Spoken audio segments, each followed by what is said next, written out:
pour de nombreux fans de football à travers le monde que le mondial 2022 ait lieu au Qatar est une grosse erreur.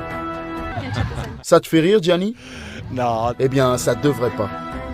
Voici 7 raisons pour lesquelles le mondial au Qatar est, pour beaucoup de gens, une honte. Raison numéro 1, la corruption. Peu d'événements sportifs font l'objet d'une enquête criminelle.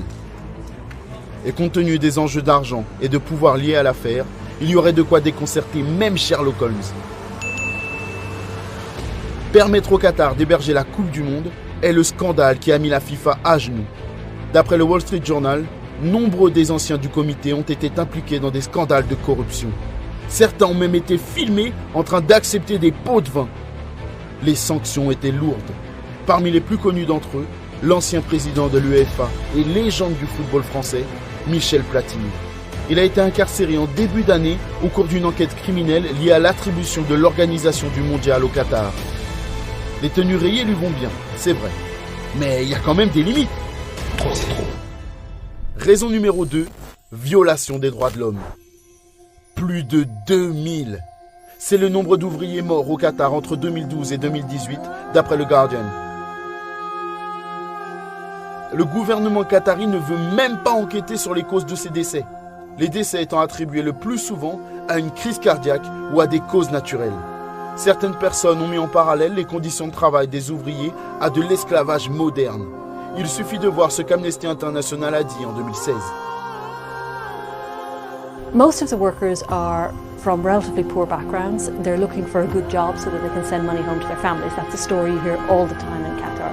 They go to recruitment agents in their own country who tell them what their salary will be, often telling them flat-out lies, telling them salaries that are much higher than they're going to get paid, send them off to Qatar, and when they get there they find out what kind of work they're going to do, they find their salary is going to be lower, and they find themselves trapped.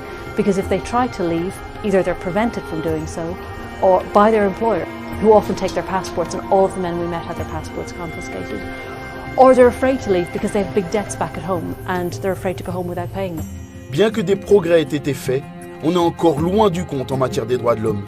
Amnesty International a déclaré dans un rapport le mois dernier que, en dépit des promesses de réforme faites par le Qatar en prévision de la Coupe du Monde 2022, cela reste le terrain d'employeurs sans scrupules. Raison numéro 3, cela va perturber plusieurs championnats à travers le monde. La température a atteint des sommets pendant l'été. Cela explique pourquoi la FIFA a repoussé le mondial à novembre. Mais ce changement va interrompre la saison de football en Europe.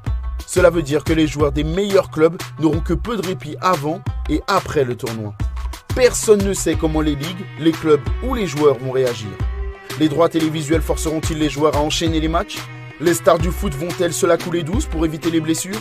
Sergio Ramos va-t-il accumuler les cartons rouges? Ok, la dernière question est hors sujet, mais reste quand même très probable. D'ailleurs, la réponse est oui. Raison numéro 4, manque d'infrastructures.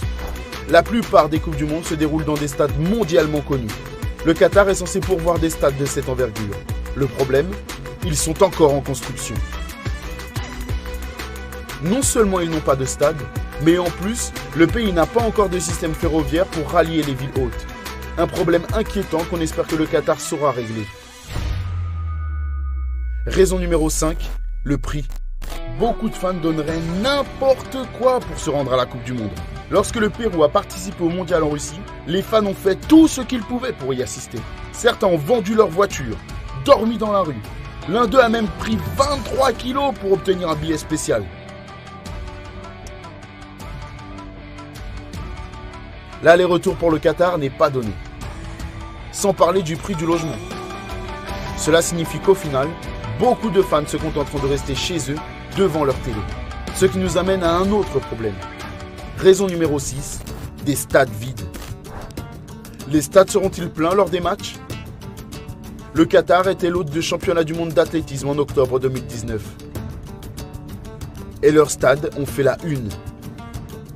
Ou plus particulièrement, les sièges. Pour être encore plus précis, les sièges vides. L'événement a été marqué par un public peu nombreux et une ambiance tiède. Les locaux ne s'intéressent peut-être pas à l'athlétisme. Et puis, Xavi dit que les Qataris sont des grands fans de football, donc bon. En moyenne, 7000 personnes assistent au match de championnat. Non, attendez. En moyenne, 700 personnes assistent au match de championnat. Raison numéro 7. Même la FIFA est contre. Oui, c'était une erreur, évidemment. Mais la vie est faite d'erreurs. Mais non, il ne s'agit pas du président de Manchester United commentant le choix d'Ole Gunnar Solskjaer comme entraîneur. Il s'agit de l'ancien président de la FIFA, Sepp Blatter, parlant de laisser le Qatar accueillir la Coupe du Monde. Bon, évidemment, il a plus tard affirmé que ces paroles avaient été sorties de leur contexte. Et il n'est pas le seul membre de la FIFA à avoir exprimé ce sentiment.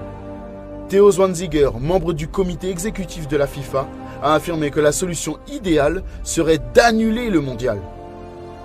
Mais ce n'est pas tout. Une enquête internationale menée par la FIFA a montré qu'organiser la Coupe du Monde au Qatar présentait d'énormes risques.